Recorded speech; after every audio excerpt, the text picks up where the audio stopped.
The rideshare driver saw the injuries on his pregnant passenger, and what he did changed everything. Brian Williams was at the end of another late-night shift when he got the call that would change his life forever. After 3 years of driving for rideshares through the streets of New York City, he thought he'd seen it all. That was until a pregnant woman got into his car with a swollen face and tears streaming down her cheeks. Jennifer tried to hide her arms, but the dark bruises were impossible to ignore when the streetlight shone through the window. "Where to?" Brian asked, adjusting the rearview mirror and noticing how she trembled.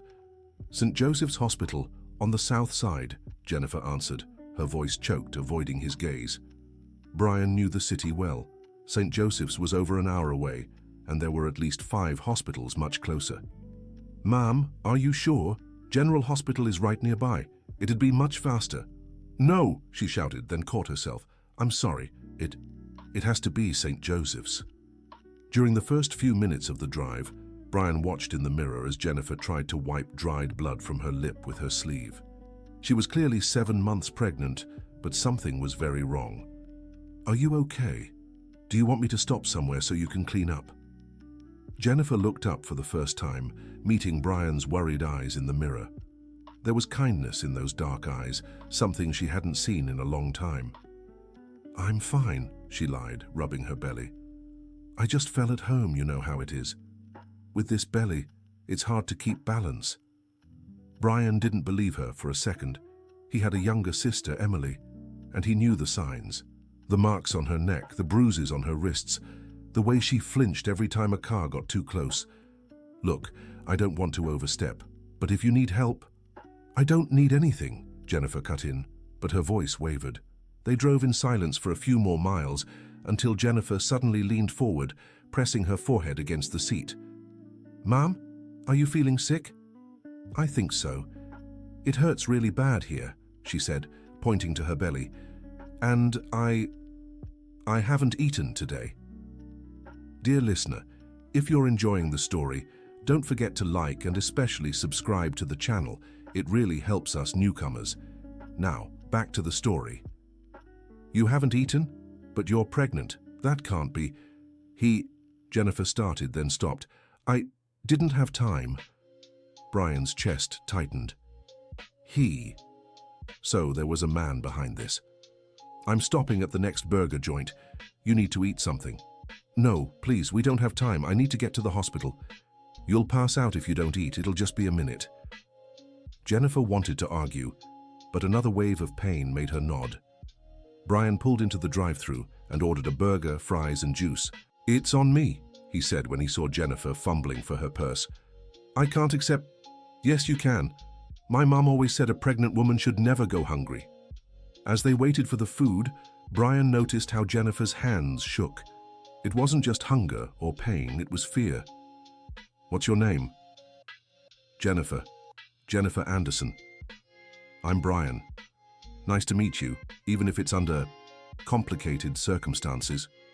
Jennifer managed a small smile, the first of the night. "Thank you, Brian. You're very kind. Can I ask you something? Does the baby's father know you're going to the hospital?"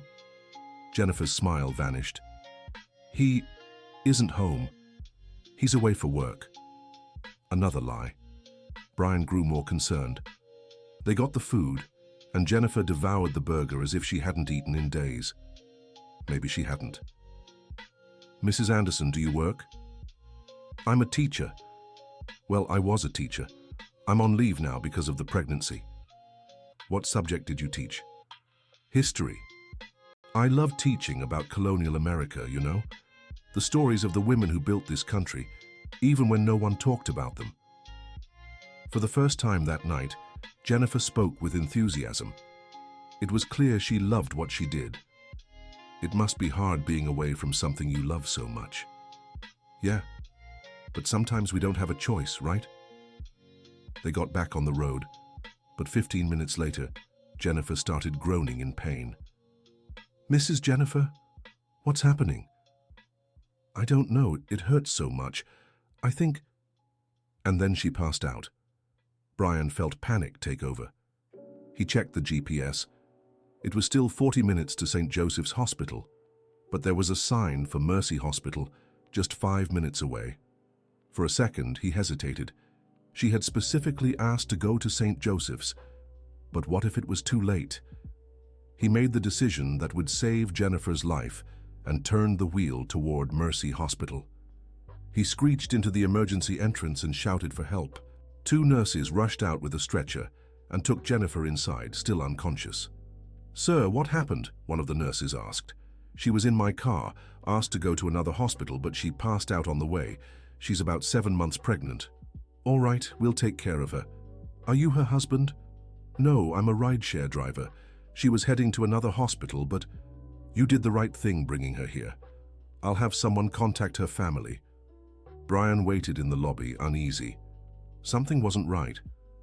Why had she insisted so much on going to a hospital so far away? 2 hours later, a tall, well-dressed man came rushing down the hallway. He looked about 40, with graying temples and a smile that didn't reach his eyes. "Where's my wife? Jennifer Anderson, she must have been admitted here." "Are you the husband?" the receptionist asked. "I am. Richard Anderson. I work here at the hospital. I'm an administrator." Brian felt a chill. The husband worked at this hospital. That's why Jennifer had wanted to go somewhere else. Richard noticed Brian in the waiting area. "You brought my wife here?" "Yes, I'm a rideshare driver. She passed out on the way." "Thank you so much. You saved her life and my son's." There was something about the way Richard said "my son" that unsettled Brian, too possessive. Soon after, Jennifer woke up in a panic. "Where am I?" she screamed when she saw the hospital walls. "Easy, love, you're safe. You passed out in the car and the driver brought you here," Richard said, holding her hand. Jennifer looked around, and when she saw Brian standing in the doorway, her eyes filled with tears. "You brought me here. I asked to go somewhere else." "Mrs. Jennifer, you passed out. I had to—" "Easy, sweetheart. The kid did the right thing," Richard interrupted. "You and the baby are fine. That's what matters." Brian noticed how Jennifer flinched when Richard touched her arm, right where the bruises were. "Doctor, how is she?" Richard asked the physician entering the room. "Severe dehydration and malnutrition. When was the last time your wife had a proper meal?" "She's been a bit nauseous because of the pregnancy, right, love?" Jennifer just nodded, but Brian could tell she was lying. "I'll prescribe some supplements and recommend complete rest for the next few days," the doctor said. "Perfect. I'll take her home right now," Richard said. "No," Jennifer shouted, then caught herself. "I mean, I still feel dizzy. Wouldn't it be better to stay a little longer?" "Nonsense, you'll be much more comfortable at home. I need to take care of my wife and my son." Again that possessive tone. Brian couldn't stay silent. "Excuse me, doctor, but maybe she should stay for observation. She was really unwell in the car." Richard looked at Brian with irritation. "Thanks for your concern, but I take care of my family." "Richard, please," Jennifer began. "Don't worry, honey. I'll ask for a wheelchair and we'll go home." When Richard left the room, Jennifer grabbed Brian's arm. "Please, don't leave me alone with him." "Mrs. Jennifer, what's going on?" He hits me. That's why I wanted to go to another hospital. He works here, knows everyone. No one will believe me." Brian felt his blood boil. It was exactly what he had suspected. "Have you tried getting help?" "I've tried leaving so many times, but he always finds me. And now with the baby?" "He said if I leave, he'll make sure I lose custody." "That's a lie. He can't." "Yes, he can. He has money, influence here at the hospital. I have nothing. I don't even work anymore." "Why did you stop working?" "He made me. Said pregnant women shouldn't teach, that it could harm the baby. He cut up my card, won't let me go out alone. Last night I managed to escape when he drank too much and passed out on the couch." Richard returned with a nurse and a wheelchair. "Ready to go home, honey?" "I think I should stay a little longer." "Nonsense, you have everything you need at home." The nurse helped Jennifer stand, but she swayed unsteadily. "Are you sure she's ready to be discharged?" Brian asked. "And who are you to question that?" Richard snapped. "You're just a driver who did his job. You can leave now." Brian looked at Jennifer, who silently pleaded with him not to abandon her. "Actually, I think I'll wait here a little longer. I want to make sure she's okay." "That's not necessary. Thank you for your services." Richard shoved a $50 bill into Brian's hand, but he refused. "I don't want money. I just want to make sure Mrs. Jennifer is safe. She's safe with me. I'm her husband." "That's exactly why I'm worried." A heavy silence fell over the room.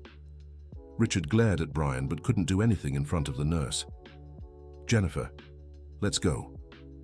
Jennifer looked at Brian one last time before leaving the room. He saw the desperation in her eyes and made a decision. He discreetly followed the couple to the parking lot.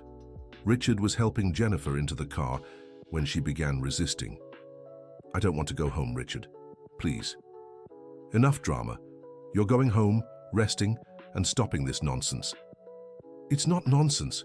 You hurt me, you hit me, you don't even let me eat. You're delusional from the pregnancy, it's normal." "I'm not delusional." Richard grabbed Jennifer's arm tightly, right where the bruises were. She cried out in pain. That's when Brian stepped in. "Take your hand off her." "What are you still doing here?" "Take your hand off her now." "She's my wife. I'll do what I want." "No, you won't. Domestic violence is a crime." Richard let go of Jennifer and turned to face Brian. "You know nothing about our life." "I know enough. I've seen the marks on her arm, how she trembles around you, the fear in her eyes." "Jennifer, get in the car now," Richard ordered. "Mrs. Jennifer, you don't have to go with him," Brian said. "Of course she does. She's my wife." "Being a wife doesn't mean being property." Jennifer stood frozen between the two men, shaking. On one side, the husband who had terrorized her for months.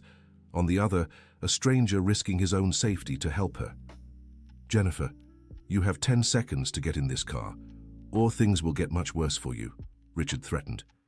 "And you have 10 seconds to back off, or I call security," Brian shot back. Dear listener, if you're enjoying the story, don't forget to like and especially subscribe to the channel. It helps us a lot as we're just starting out. Now, continuing, that's when Jennifer found her courage. "I'm not going with you, Richard." "What?" "I said I'm not going. I'm tired of being hit. I'm tired of going hungry. I'm tired of being afraid." Richard's face turned red with anger. "You'll regret this. Without me, you're nothing. No job, no money, no family. And when this baby is born, I'll make sure you lose custody. You'll never see your child again." "That won't happen," said Brian, "because we're going to get help." "We?" Richard laughed. "And who are you to get involved? A rideshare driver with no education trying to take advantage of a vulnerable woman. I'm someone who doesn't stay silent when I see a woman being abused." "Jennifer, think carefully about what you're doing. You have nowhere to go. Your mother is sick in the countryside. Your parents can't help you. Your friends, well, you don't have any left, do you?" Richard's words stabbed at Jennifer's heart. It was true. She was completely alone. "See," he continued, "you'll come crawling back home in 2 days, and when you do, things will be much worse for you." "She's not coming back," said Brian. "There's help for women in her situation." "Help?" Richard scoffed. "What help? Those phony organizations that promise the world but don't solve anything? There are laws. There are shelters." "Laws I know very well, kid, and I can guarantee you what she's saying is pure fiction. Jennifer's had psychological issues since the pregnancy. Delusions, paranoia. We've talked to several doctors about it." Brian looked at Jennifer, who was starting to doubt herself. "Mrs. Anderson, you know that's not true." I don't know anything anymore," she whispered. "See," Richard said, stepping closer. "She needs treatment, not people filling her head with fantasies." "Don't come near her." "Or what? You'll hit me? In front of the hospital where I work? Where there are cameras everywhere?" Richard was right. Brian couldn't do anything there without consequences. "Jennifer, let's go home. You need to rest." Jennifer looked at Brian, then at Richard. She was exhausted, confused, afraid. Part of her wanted to believe there was a way out, but another part knew Richard was right about one thing. She had nowhere to go. She began. "You don't have to decide now," Brian interrupted. "You can come with me and we'll talk calmly, no pressure." "She's coming with me because she's my wife and the mother of my child," Richard snapped, losing his patience completely. "Your child?" Jennifer exploded. "This baby you didn't even want. The one you said you'd force me to lose. The child you used to control me. Jennifer, stop this. No, enough. Last week you slammed me against the wall because I asked if I could buy milk. You slammed me against the wall. Tears streamed down Jennifer's face, but there was something different now. It wasn't just fear anymore. It was anger. You burned my clothes when you found out I talked to the neighbor. You hid my phone so I couldn't speak to anyone. You locked me in the house for 3 days without food because I said I wanted to go back to teaching. You're having another episode. I'm not having an episode, Jennifer screamed. And you know how I know?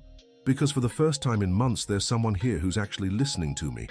Someone who sees the bruises on my body and doesn't say it's my fault. Richard glanced around. A few people had stopped to watch. Jennifer, you're making a scene. Let's go home and talk. I'm not going anywhere with you. Then where will you go? The streets? 7 months pregnant? If I have to. And the baby? You'll raise your child on the street? I'll raise my child far from a father who hits his mother. Richard took a step toward Jennifer, but Brian stepped between them. That's enough. Get out of my way. No. The two men stared at each other for several tense seconds. Richard was taller, but Brian showed no fear. You'll both regret this, Richard finally said. Jennifer, when you're starving on the streets, remember it was your choice. She won't starve, Brian replied. Oh, really? And you're going to support her and the baby on your driver's salary? If I have to. How noble. And when you get tired of playing the hero, when you realize she has nothing to offer but trouble. That won't happen. Richard laughed mockingly. Oh, it will. And when it does, I'll be here to pick up the pieces. Because in the end, she always comes back to me. She always has. Always has? Brian asked. Jennifer lowered her head in shame. She's tried to leave me before, Richard explained, 3 times. And she always comes back. Because without me, she's nothing. That's not true, Jennifer whispered. No. Then why did you come back the other times? Because you promised you'd change. And I did, for a few weeks, until you did something to upset me again. The casual cruelty in Richard's voice was shocking. He didn't even try to hide what he was. This time will be different, Jennifer said, but her voice was weak. No, it won't. Because you're weak, Jennifer. You always have been.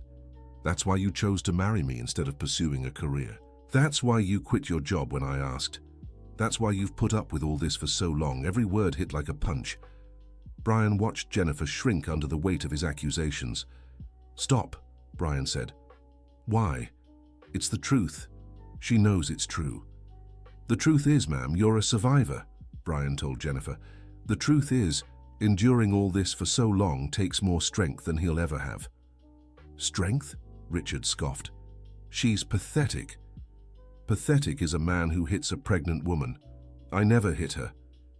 The bruises on her arm tell a different story. She hurts herself.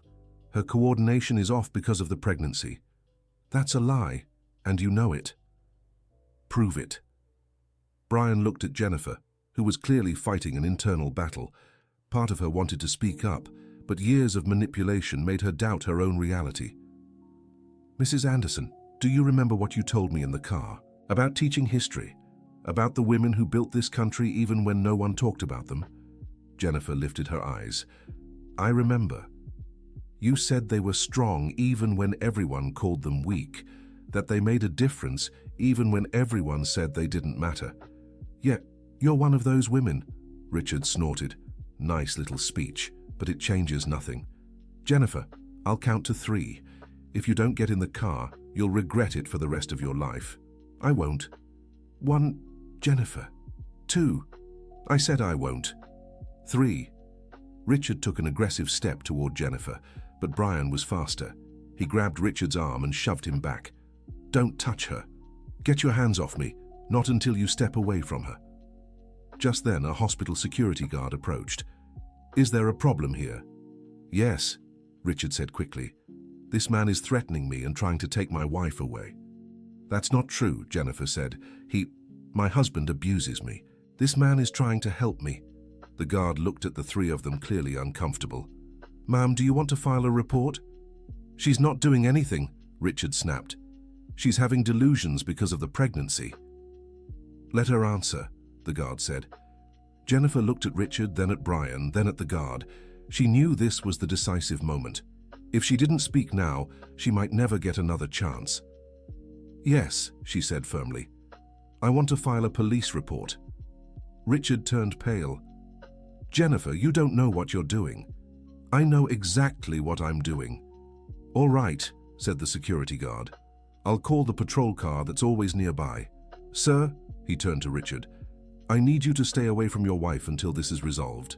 "She's my wife. I have the right to be near her. Not when there's suspicion of domestic violence." Richard looked around, realizing he was losing control of the situation. "Jennifer, think about the baby. Think about our child. Do you want him to grow up knowing his mother destroyed the family? I want him to grow up knowing his mother was brave enough to protect us both." 20 minutes later, a patrol car arrived at the hospital. 2 officers stepped out and spoke first with the security guard, then with each party separately. When it was Jennifer's turn, she told them everything: the abuse, the isolation, the financial control, the threats. She showed them the bruises on her arms, the cut on her lip that was still swollen. "Ma'am, do you have somewhere to go tonight?" one officer asked. I don't know." "Do you have family here in New York City?" "No. My mother lives out of state, but she's sick." Brian stepped forward. "She can stay at my sister's apartment tonight. She's traveling." "And who are you to her?" "No one," Jennifer answered. "I mean, he's the driver who helped me. If it weren't for him..." "All right. Here's what we'll do. We'll issue an emergency protective order. Your husband can't come near you for 30 days. In that time, you should find a lawyer and explore your options." "A lawyer? I don't have money for a lawyer." "There are lawyers who work for free in cases like yours. I'll give you some numbers." Richard watched from a distance, held back by the other officer. His expression had shifted from anger to something more calculating. "Jennifer," he called out, "you can still take this back. We can still fix this." "Sir, you need to stay quiet," the officer said. "She doesn't know what she's doing. She's pregnant, confused." "Sir, anything you say can be used against you." Richard finally fell silent, but his eyes never left Jennifer. An hour later, Brian was driving Jennifer to his sister Emily's apartment in Chinatown. "I can't believe I did this," Jennifer said, staring out at the city that looked different now. "You did the right thing. What if he's right? What if I can't raise this baby alone?" "You won't be alone. You don't even know me, Brian. Why are you doing this?" Brian was silent for a few seconds. "Because my sister went through the same thing." "Your sister, Emily, married a guy who seemed perfect, rich, charming, polite. After they got married, he changed. First it was insults, then shoving, then punches." "What happened?" "She tried to leave many times, but always went back. He convinced her it was her fault, that he'd change, that she couldn't survive without him." "Did she get out?" "Yes, but it took nearly 2 years. And she only managed because she had help. People who believed in her, who didn't judge her, who stood by her even when she doubted herself." "Where is she now?" "She lives in Seattle, Japan, married again to a man who treats her like a queen. She has 2 beautiful daughters." "Is she happy?" "Very. But it took time for her to believe she deserved to be happy." Jennifer placed a hand on her stomach. "Sometimes I think my baby would be better off without me." "Don't say that. It's true. What kind of mother stays in an abusive relationship? What kind of mother exposes her child to that violence? The kind of mother who found the courage to leave when she realized she had to protect her child. But what if it's too late? What if I've already hurt him?" "You haven't. There's still time to give him a good, safe life." They arrived at Emily's building, a modest but well-kept apartment complex. "This is it, apartment 304. The apartment was small but cozy, decorated with a mix of American and Japanese elements. There were photos of Emily with 2 little girls and a man who smiled warmly. "This is my sister," said Brian, pointing to one of the photos, "and these are my nieces, Sophia and Emma. They're beautiful. Emily looks so happy. Yeah, it took time, but she found happiness. Jennifer sat on the couch, exhausted. Brian, I don't know how I'll ever repay you for all this. You don't have to repay anything. Yes, I do. You left your job to help me. You're letting me stay at your sister's apartment. My sister would love to help. She always says other women helped her when she needed it, and now it's her turn to help. Even so. Mrs. Jennifer, can I ask you something personal? Of course. How did it start? With Richard, I mean. Jennifer took a deep breath. At first, he was perfect. Attentive, loving, protective. He said he wanted to take care of me, that I didn't need to worry about anything. When did it change? Gradually. First, he suggested I didn't need to go out so much with my friends. Then he said my family didn't like him and that it hurt him. Little by little, I became isolated. And your job? When we found out I was pregnant, he said it would be better if I stopped working. That as a pregnant woman, I could have problems. That the stress from school wasn't good for the baby. It sounded so reasonable. And the abuse? It started about 4 months ago. First, just verbal. He said I was getting paranoid because of the pregnancy, that I was exaggerating everything. Then came the accidental shoves, the tight grips on my arm, when he was worried about me. And last night? Last night was the first time he really hit me, with a closed fist, because I asked him to let me call my mum. Dear listener, if you're enjoying the story, take a moment to like and especially subscribe to the channel. It really helps us as we're just starting out. Now, continuing. Jennifer started crying again. I was so scared, not just for me, but for the baby. What if he had hurt the baby? But he didn't, and now you're both safe. For now. What do you mean? Richard won't give up. He always manages to convince me to go back. And this time it'll be worse because I reported him. He can't come near you anymore. You think a restraining order will stop him. He has money, knows important people. He'll find a way around it. Brian knew she had reason to be worried, but he didn't want to add to her fear. We'll take it one day at a time.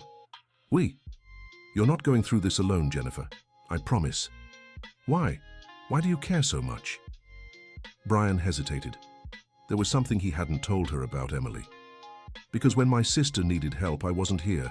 I was living in Chicago, working at a tech company. When I found out what was happening, I wanted to come back to help, but she said she was fine, that she'd gotten out on her own. She did, didn't she? Yes, but it could have been easier if she'd had more support, if someone had noticed the signs earlier, offered help before things got so bad. So, you're helping her through me? I'm helping you because you deserve help. Period. Jennifer managed a small smile. Thank you. No need to thank me. Now you need to rest. Tomorrow we'll figure out what to do next. Brian, do you think I'll be a good mother? I think you already are. A good mother protects her child, and that's exactly what you did today. The next morning, Jennifer woke to the sound of her phone ringing insistently. It was 6 a.m., and there were dozens of unread messages from Richard. Jennifer, stop this nonsense and come home. You're harming the baby with all this stress. I talked to my lawyer. You don't stand a chance of getting custody. That driver just wants to take advantage of you. You know you're nothing without me. And so it went. Jennifer felt her stomach churn as she read each message. Brian appeared at the bedroom door with a cup of tea. Good morning. How did you sleep? Terribly. He didn't stop texting. Brian saw the messages, and his expression hardened.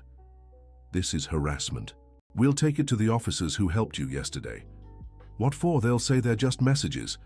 They're threatening messages from someone with a restraining order against him. That's a crime. Richard is clever. Did you see how he worded it? Nothing overtly threatening. Brian read them again and realized she was right. Richard had chosen his words carefully. Even so, let's document everything, in case you need it later. Later for what? For the divorce. The word hung in the air. Jennifer hadn't yet thought concretely about divorce. Until now, it had just been about escaping, surviving. Divorce? she repeated. That's what you want, isn't it? Yes, but it's so final. Jennifer, you can't go back to him, you know that, don't you? I do, but... She stopped talking when the phone rang again. It was Richard. Don't answer, Brian said. What if it's about the baby? What if there's an emergency? What emergency could he have about a baby that hasn't even been born? Jennifer let the phone ring until it stopped. He'll call again. Probably, but you don't have to answer. It's hard, you know. After so long obeying, it gets easier. Emily told me at first she answered all his calls, even after she left. It took her months to ignore them. Months. Jennifer sounded discouraged. But it worked, and her life got much better. The phone started ringing again. Jennifer, pick up. I know you're there. It was Richard's voice from outside. He was at the building's intercom. Jennifer turned pale. How did he find out where I am? He must have followed my car last night. What do? We don't open the door, and we call the police. Jennifer, Richard's voice echoed louder. I just want to talk. 5 minutes. He won't give up, Jennifer said, trembling. Yes, he will. When he realizes you won't answer. Jennifer, I know you're pregnant and need medical care. Let me take you to the doctor. Brian was dialing the police when they heard the sound of shattering glass. What was that? Jennifer whispered. Brian went to the window and saw Richard in the parking lot, smashing the window of his car. He's destroying my car. Jennifer, Richard shouted from below. You see what happens when you defy me? I'll break everything of his until you come down. Hello, police, Brian said into the phone. We need an officer here urgently. As he spoke to the police, Jennifer watched from the window. Richard had shattered the car's rear window and was now kicking the doors. He's completely lost control, she said, because he's losing control over you. Men like him can't handle it. I should go down and talk to him before he destroys more things. Absolutely not. That's exactly what he wants.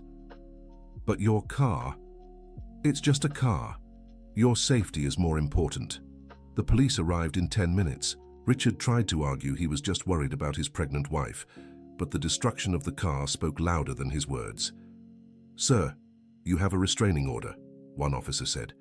You can't be here. But she's pregnant. There could be an emergency. If there's an emergency, she can call 911. You'll have to come with us. Why? What did I do wrong? I'm just worried about my wife. You damaged someone else's property and are violating a restraining order. Richard was taken away in the police car, but not before shouting one more time, Jennifer, this isn't over. You know you'll come back to me. When silence returned, Jennifer collapsed on the couch. He's right about one thing. I always go back. Not this time. How can you be so sure? Because this time you have help. And because this time you know you need to protect your son. What if it's not enough? It will be, but we'll need more help. What kind of help? First, a real lawyer. Second, a safer place for you to stay. Third, medical care for you and the baby. Brian, all of this costs money, a lot of money. There are organizations that help women in your situation. Richard said those organizations don't work. Richard lied about many things. Why would you believe him about this? Jennifer rested her hand on her belly, thoughtful. You're right. I can't trust anything he says anymore. Exactly. From now on, you make your own decisions. It's scary. Yeah, but it's also freeing. That afternoon, Brian took Jennifer to visit Haven House, an organization that helped women who were victims of domestic violence. The place was a simple home in Brooklyn, discreet and welcoming. They were greeted by Mrs. Robertson, a 65-year-old woman who had run the organization for over 20 years. Welcome, dear, she said to Jennifer. Brian called and told me a little about your situation. Thank you for having me. Of course. That's why we're here. Come, let's talk. Mrs. Robertson led Jennifer to a small but comfortable room, decorated with photos of women the organization had helped over the years. How many months along are you? 7.5. And how are you feeling? Physically, I mean. Better today. Yesterday I was very weak, but I managed to eat properly for the first time in days. Did he control your food? He controlled everything. Money, food, who I could talk to, where I could go. How long were you with him? Married for 2 years, together for 3. And when did the abuse start? Physical abuse, 4 months ago, but the control and psychological abuse started much earlier. Mrs. Robertson nodded, familiar with the pattern. Jennifer, I want you to know what you did was very brave. Leaving isn't easy, especially while pregnant. I don't feel brave. I feel scared. That's normal. Courage isn't the absence of fear. It's being afraid and doing the right thing anyway. What happens now? Now we work together to build a new life for you and your baby. It won't be easy, but it's possible. Richard said I'm nothing without him, that I have no education, no money. He lied. You're a teacher, aren't you? I was. I stopped working when I got pregnant. By your choice. He convinced me it would be better for the baby. I see. Well, being a teacher is a valuable profession, especially now with so many opportunities for online classes. I hadn't even thought of that. Exactly. There are many ways to start over. But first, let's focus on the basics. Housing, medical care, legal assistance. About housing, and I can't stay at Brian's apartment forever. Of course not. We have some options. There's a shelter nearby where you can stay until the baby is born. After that, we'll help you find your own place. How does it work? You'll live in a house with other women who've been through similar situations. There's psychological support, legal help, and we'll prepare you to live independently. How much does it cost? Nothing. We're a non-profit. We survive on donations and volunteer work. Jennifer began to cry. Why do you all do this? Because every one of us has been through something similar, dear. Or we know someone who has, and we know that with help it's possible to rebuild. Richard will try to find me. He will try, yes, but the shelter has security, and you'll have full support. What about the baby? That you'll be able to raise in peace without fear in a healthy environment. It sounds too good to be true. It's not easy, Jennifer. It'll be a lot of work. Therapy, legal processes, learning to live on your own, preparing to be a single mother. But it's possible and you won't be alone. Jennifer looked at the photos on the wall. Did all these women make it? All of them. Some took longer, others less, but they all built new and better lives. And their children, they're fine. Growing up in safe environments, seeing their mothers as examples of strength. I want to try. Great. I can take you to see the shelter now if you'd like. The shelter was in a large old house in the Upper East Side. It was discreet, with no signs, but inside it was welcoming and well organized. We can accommodate 12 women and their children, explained Mrs. Robertson. Right now, we have 9 guests. Can I meet some of them? Of course. They love talking to women who've just arrived. It helps you understand you're not alone. Mrs. Robertson introduced Jennifer to Melissa, a 30-year-old woman who had been at the shelter for 3 months with her 5-year-old son. How was it for you? Jennifer asked. Hard at first. I was so used to someone controlling everything that I felt lost when I had to make my own decisions. And now? Now I work for a cleaning company during the day. My son is in a good daycare, and I've rented a small apartment. I'll be leaving here next month. And you're not afraid? I am, but it's a different kind of fear. Before I was afraid of what he'd do to me. Now I'm afraid I won't be able to handle everything alone. But it's a fear I can face.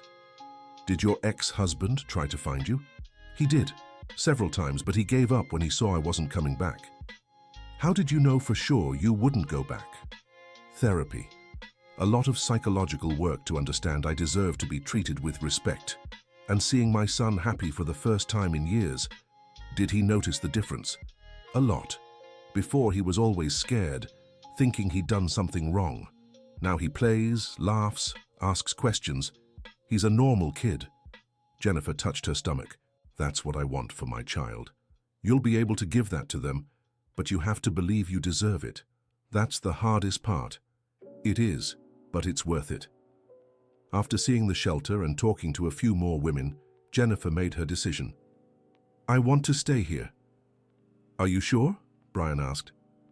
I am. It's scary, but I think it's what I need to do. Can I visit you? You can. Mrs. Robertson said visits are important to stay connected to the outside world. What if you need something? I know I can count on you, but I also need to learn to stand on my own. That night, Jennifer moved into the shelter.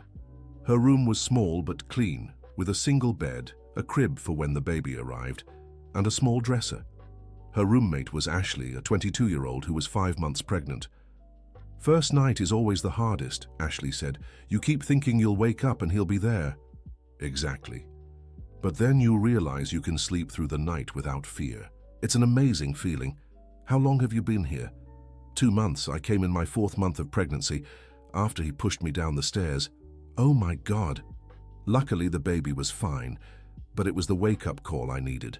And now, I'm taking a manicure course now. I'll have my own money for the first time in my life. How old are you? 22.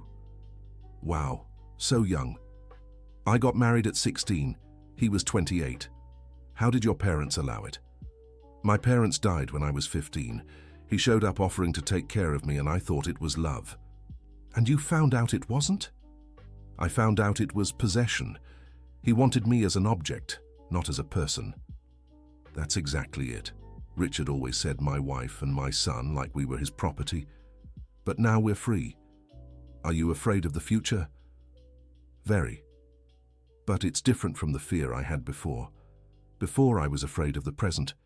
Now I'm afraid of the unknown, but I also have hope. Hope for what? To be a good mother. To raise my son in a peaceful environment. To one day fall in love for real with someone who respects me. Do you want to get married again? I don't know. Maybe. But only if it's with someone who understands marriage as a partnership, not ownership. It's hard to imagine that exists. It does. Melissa met a guy a few months ago. He knows her whole story and treats her like a queen. Even though she has a son?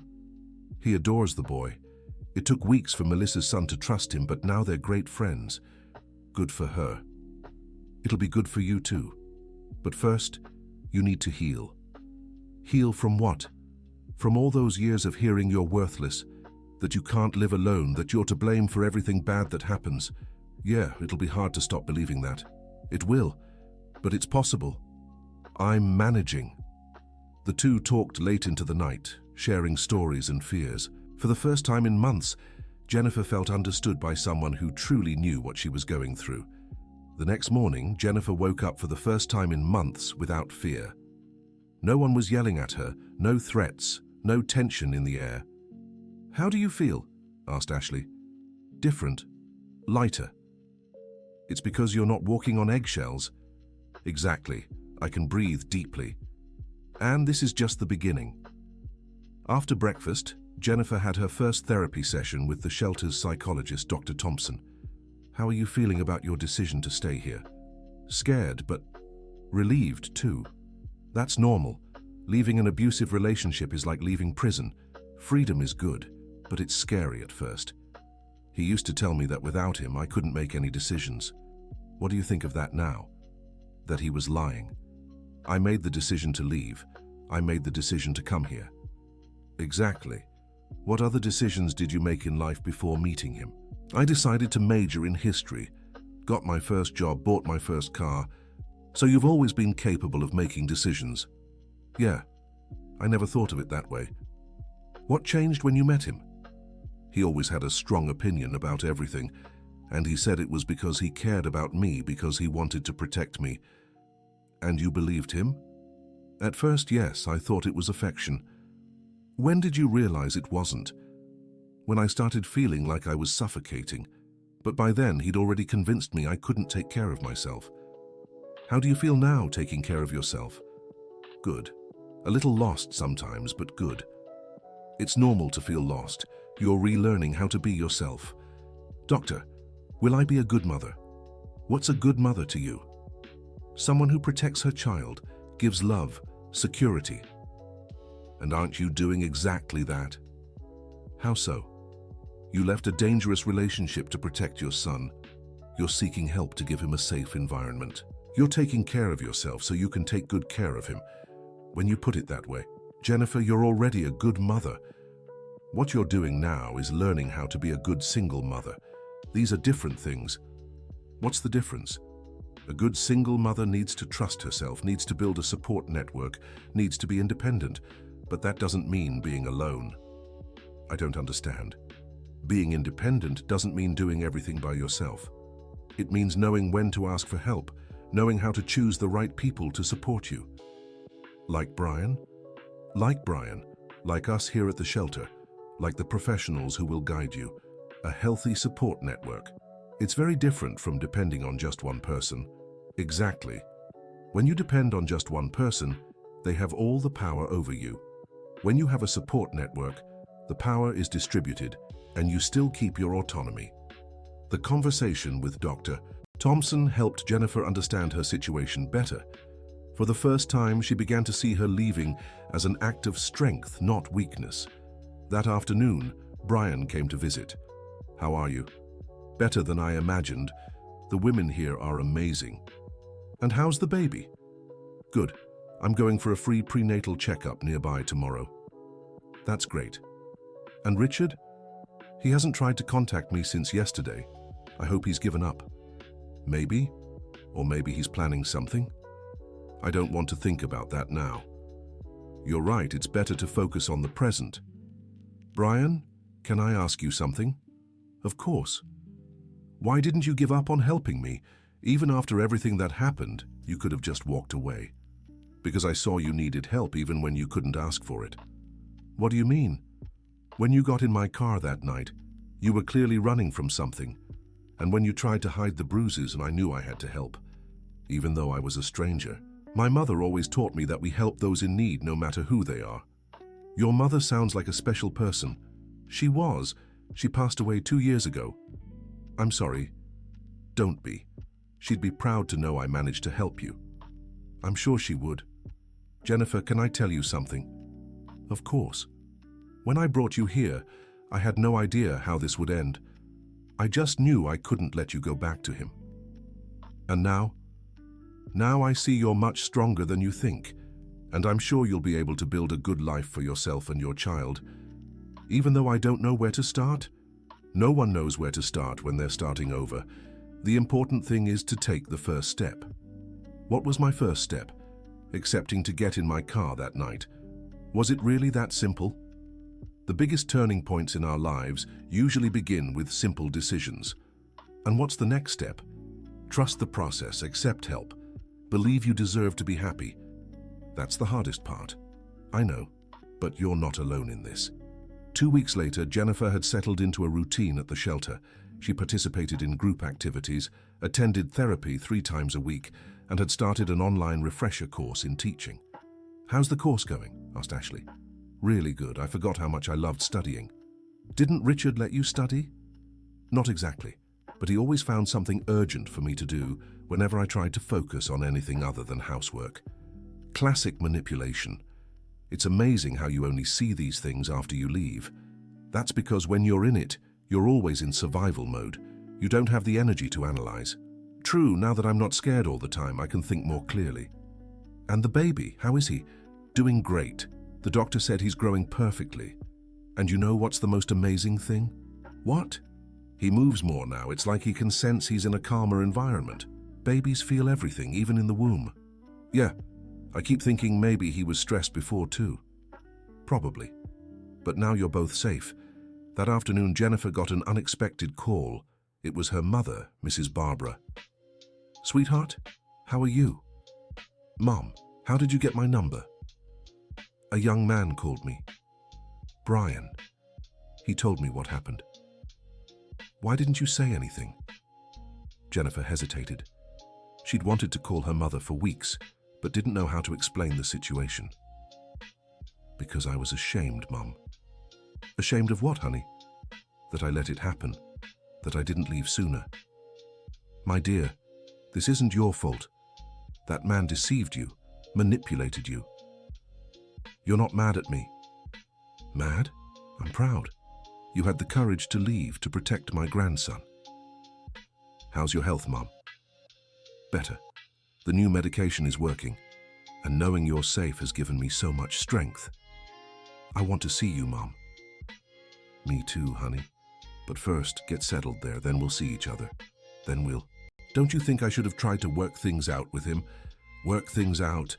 Honey, a man who hits a pregnant woman is beyond fixing. Richard always said you didn't like him. And I didn't. Not from day one. There was something about him I just couldn't trust. Why didn't you say anything? Because you seemed happy and I thought maybe it was just me. He cut me off from everyone, Mom. Even you.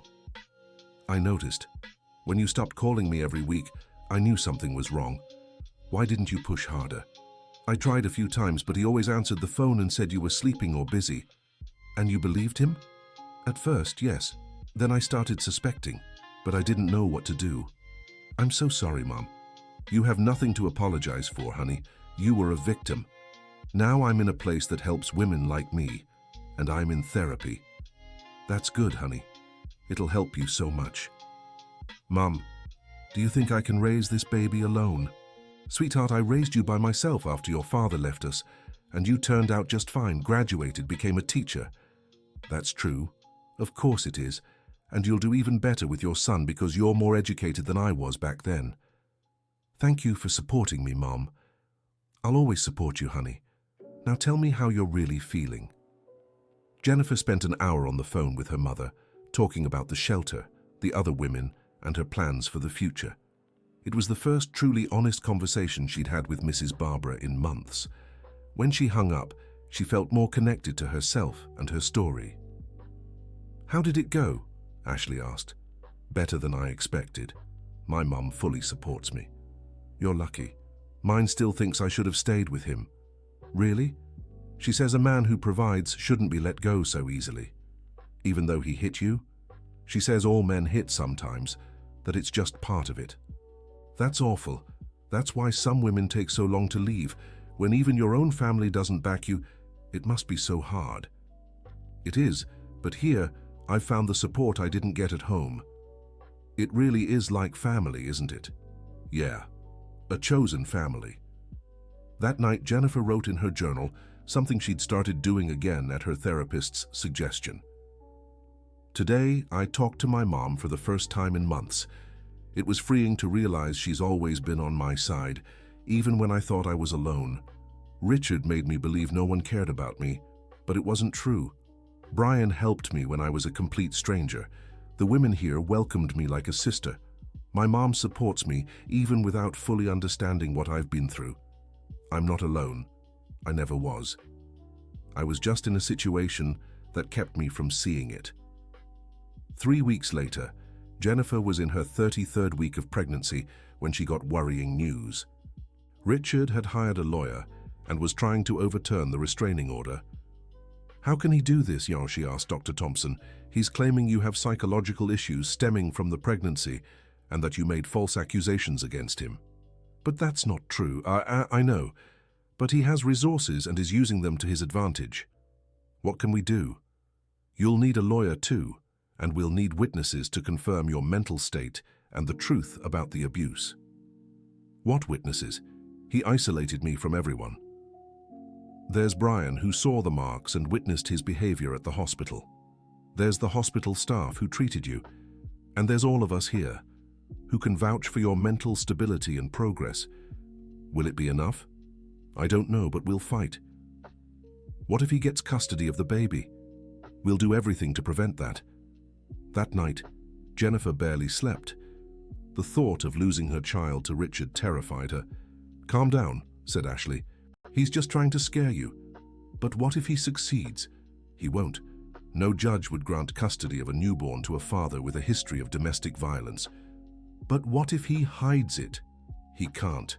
There are police reports. There are witnesses. Ashley, I'm terrified, I know. But remember what Dr. Thompson always says. Fear is normal, but it can't paralyze you. How do I keep from freezing up? Keep doing what you're doing. Take care of yourself. Take care of the baby. Build your new life. Show everyone you're okay, that you're capable. What if it's not enough? It will be. You're a good person, Jennifer. Judges recognize that. The next morning, Jennifer met with the organization's lawyer, Dr. Mitchell. "Jennifer, I need you to tell me everything. Don't leave anything out, no matter how hard it is." Jennifer spent 2 hours recounting every detail of the abuse she'd suffered. Reliving it was painful, but she knew it was necessary. "We have a strong case, Ms. D," said Dr. Mitchell. "But he has resources too. It'll be a battle. What can he do against me? He'll try to prove you're emotionally unstable, that you left without justification, that you're being influenced by others. How do we counter that? With medical records proving the abuse, psychological evaluations confirming your stability, and witnesses who can attest to your progress. How long will this take? A few months? Maybe longer. And in the meantime, you stay here, safe, preparing to be a mother.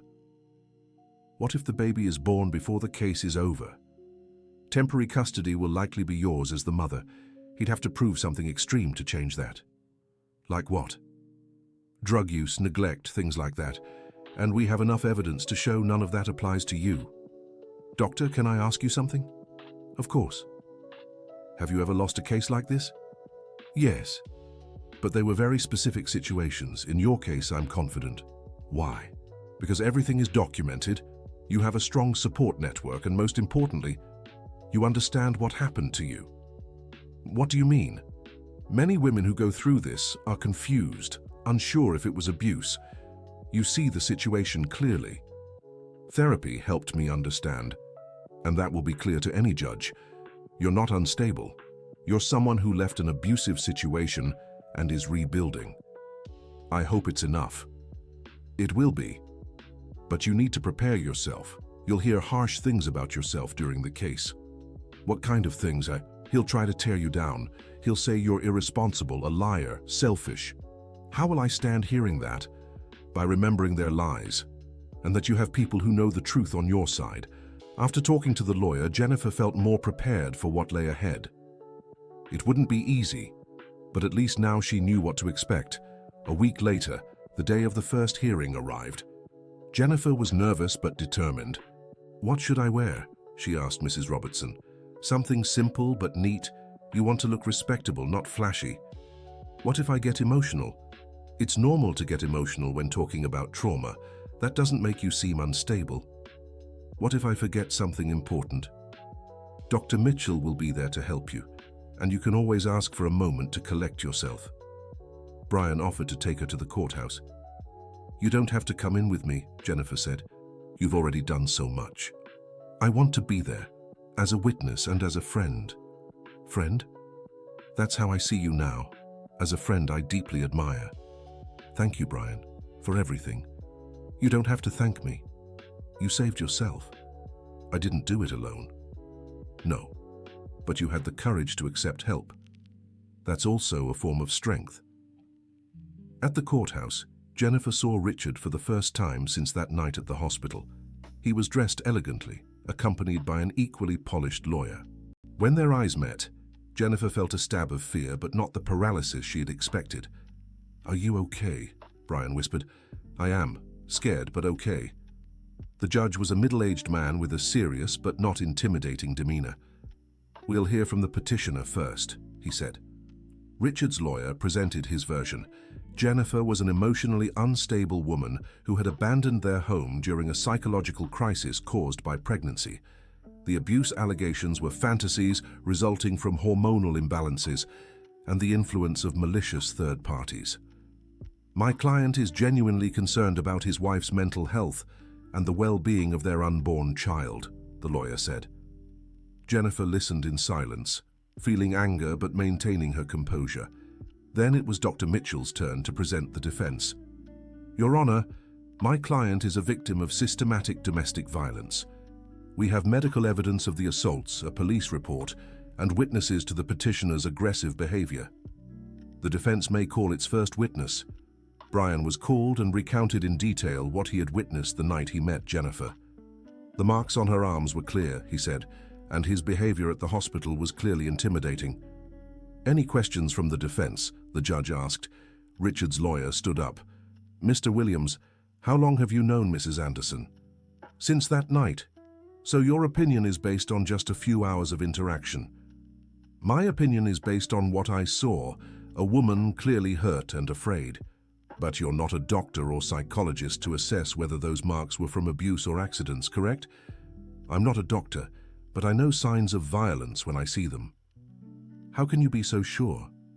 Because my sister went through the same thing. Ah, so you may have projected your sister's situation onto my client. I didn't project anything. I saw a woman asking for help and I helped. Mr. Williams, what is your profession? A rideshare driver. And your education level? A college degree in technology. I see. And don't you think you might have misinterpreted a marital situation? Dr. Mitchell stood up. Objection, Your Honor. The defense is attempting to discredit the witness based on socio-economic bias. Sustained. Rephrase the question. Mr. Williams, did you speak to my client that night? I did. And did he seem aggressive or violent? He seemed controlling and manipulative. Is that an opinion or a fact? It's based on what I observed, how he spoke to her, how she reacted to him. Any further questions? The judge asked. No, Your Honor.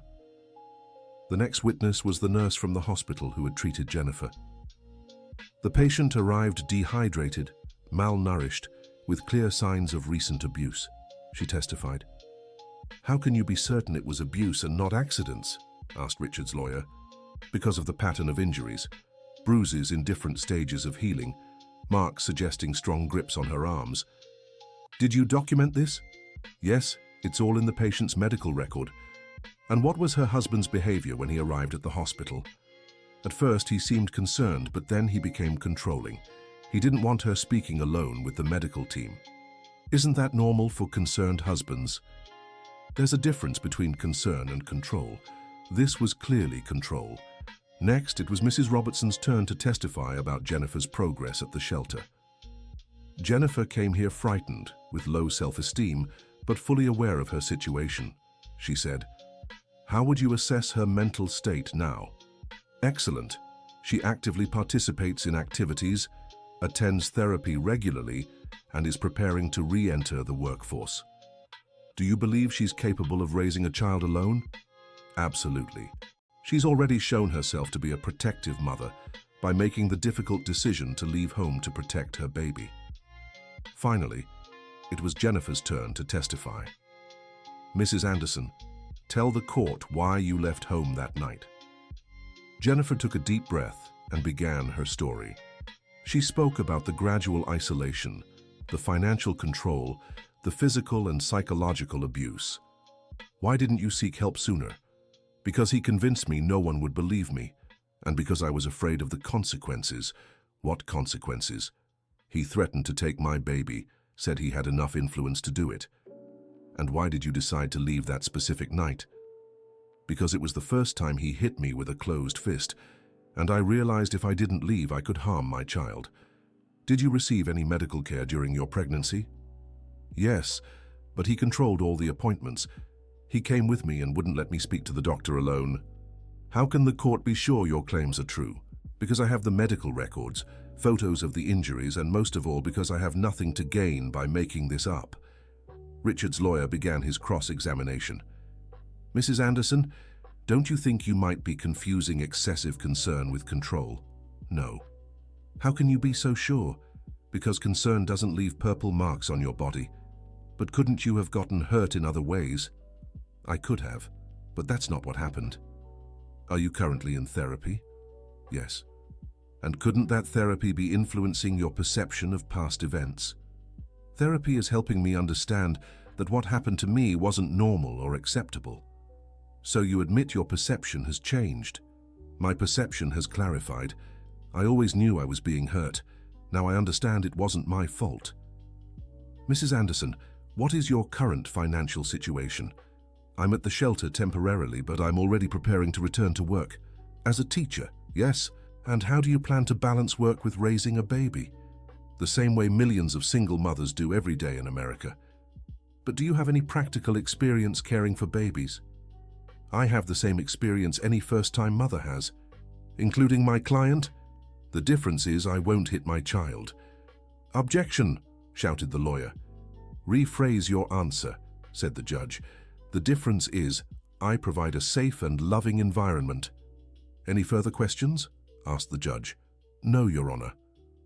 Richard also testified, denying all accusations and painting himself as a husband concerned about a wife in crisis. "I just want what's best for my family," he said. Jennifer is confused because of the pregnancy and being influenced by people who don't know our history.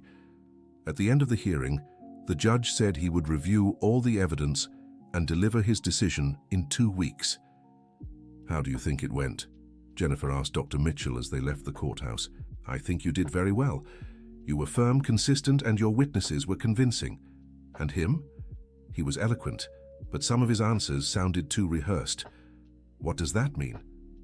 That maybe the judge noticed it too. "What now?" "Now we wait and continue our normal lives." 2 weeks later, Jennifer was in her 8th month of pregnancy when she received the judge's decision. The protective order was upheld, and Richard was prohibited from approaching her or the baby until further notice. "We won," Ashley shouted when Jennifer shared the news. "We won this battle," Jennifer corrected. "There's still the divorce and permanent custody. But it's a start. It is, and it gives me hope." "How are you feeling?" "Relieved. And pregnant." Jennifer laughed. "Very pregnant." "How much longer?" "The doctor said it could be any day now." "Are you ready?" "I don't think anyone is ever completely ready to be a mother for the first time. But I'm less scared than I was a few months ago." "Why?" "Because now I know I have a support system. I won't face this alone." A week later, Jennifer went into labor in the middle of the night. Ashley woke up to her moans. "Jennifer, is it time?" "I think so. The contractions are really strong." "I'll get Mrs. Robertson." Mrs. Robertson woke up and immediately called the hospital, then Brian. "The baby's coming," she said over the phone. "I'm on my way," Brian replied. At the hospital, Jennifer endured 12 hours of labor. Mrs. Robertson and Brian took turns staying with her. "You're doing great," the nurse said. "Just a few more contractions and your baby will be here." "I'm scared," Jennifer said. "That's normal," Mrs. Robertson said, holding her hand. "But you're strong. You've got this. What if I don't know how to take care of him?" "You'll learn. Every mother does." At 2:37 p.m., Ethan Anderson was born, weighing 7 pounds and measuring 19 inches. Jennifer chose that name because it meant, "who is like God," and she wanted her son to know he was special and protected. "He's beautiful," Brian said, emotional. "He really is," Jennifer agreed, cradling the baby. "Hi, my love. I'm your mommy." Ethan opened his little eyes and seemed to look right at her. "He recognizes you," Mrs. Robertson said. "You think?" "Absolutely. He's heard your voice for 9 months."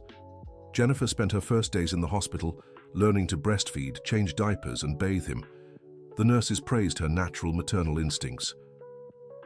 "You're a natural mother," one of them said. "I don't feel like one." "No mother does at first, but you're doing everything right." When she was discharged, Jennifer returned to the shelter with Ethan. All the women were enchanted by the baby. "So adorable," Melissa said. "Can I hold him?" "Of course." "He looks just like you," Ashley said. "You think?" "His eyes are exactly like yours." Jennifer watched her son sleeping in Melissa's arms and felt an overwhelming wave of love. "I'd do anything for him," she said. "That's how you know you're a real mother," Mrs. Robertson said. "What do you mean?" "When you know you'd put his life before your own." "That's exactly how I feel." "Then you're already a great mother." The first months with Ethan were challenging but rewarding. Jennifer discovered she had more maternal instinct than she'd imagined, and the other women at the shelter helped her every step of the way. "He won't stop crying," Jennifer said one night, exhausted. "Let me try," Melissa said, picking up Ethan and rocking him gently. "Sometimes they just need a different motion." Ethan calmed immediately. "How did you know?" "Experience. My son went through this phase too. Sometimes I feel like I don't know what I'm doing." No mother fully knows what she's doing. We learn as we go. What if I do something wrong? You will. We all do. What matters is learning from mistakes and always acting with love. Do you think he misses having a father? He's 2 months old, Jennifer. He doesn't even know what a father is yet. But what about when he grows up? When he grows up, you'll explain that he has a mother who loves him more than anything in the world and did what she had to protect him. What if he wants to meet Richard? Then you let him decide when he's old enough. But for now, your job is to protect him. Richard hasn't even tried to see the baby. And he probably won't. Men like him usually don't have real interest in their children. They use them as tools for control. Do you think he's given up? I don't know, but I hope so. 6 months after Ethan's birth, Jennifer gained her independence. She had finished an online certification course, landed a job as a private tutor, and rented a small apartment. I can't believe this day is here, she told Ashley as she packed her things. I'll miss you. I'll miss you too, but we'll stay in touch. What if you need anything? I know I can count on you all, and you know you can count on me. Ethan will grow up knowing he has so many aunts who love him. Absolutely. Mrs. Robertson appeared at the bedroom door. Ready for the big move? Ready and nervous. That's normal. Leaving the shelter is almost as scary as arriving. Why? Because here you had total protection. Now you'll have to face the world again. But this time is different. How so? This time I know who I am, I know what I'm capable of, and I know I'm not alone. Exactly. That's the difference between the Jennifer who arrived here and the one leaving. Mrs. Robertson, how can I ever repay everything you've done for me? By being happy, raising your son with love, and helping other women when you can. I will. I know you will. Brian arrived with his car to help with the move.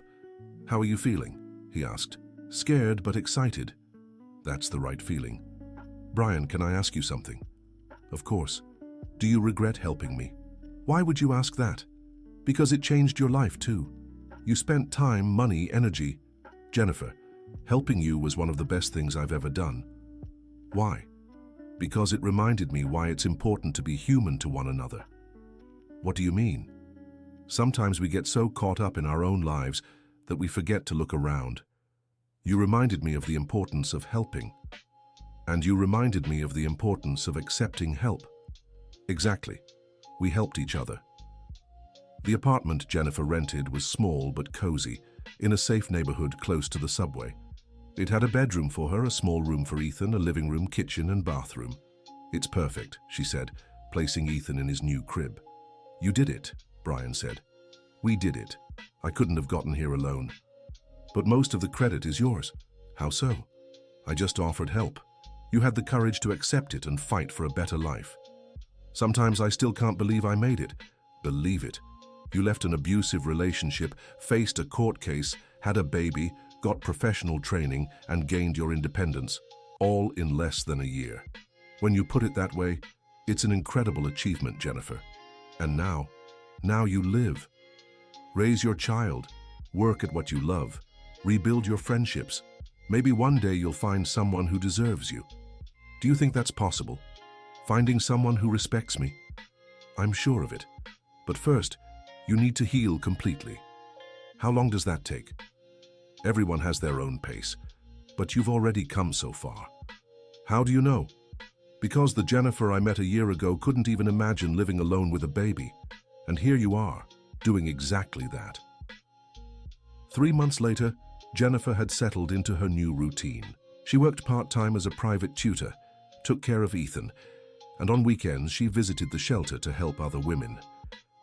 How's life as an independent woman? Ashley asked during one of those visits. Tough, but good. Really good. And Ethan? Growing up too fast, he's already trying to crawl. And Richard? Nothing. He hasn't even tried to reach out. Good riddance. Yeah. Sometimes I wonder if he really gave up or if he's planning something. Stop that. You can't live in fear of what he might or might not do. You're right. I just worry sometimes. It's natural, but don't let fear paralyze you again. I won't. That afternoon, Jennifer spoke with some women who had just arrived at the shelter. Is it really possible to start over? asked one of them, named Amanda. It is. It's not easy, but it's possible. How did you do it? One day at a time, accepting help, going to therapy, and most of all believing I deserved a better life. And the baby? Wasn't it harder with him? In some ways, yes, but having Ethan gave me even more motivation to keep going. Why? Because I wanted him to grow up seeing a strong mother, not one who accepts being mistreated. Are you afraid he'll come back? Sometimes, but I don't let that fear control my life. How do you do that? By focusing on the present, on what I can control now. What if he shows up? Then I'll deal with it when it happens, but I won't waste my present worrying about a future that may never come.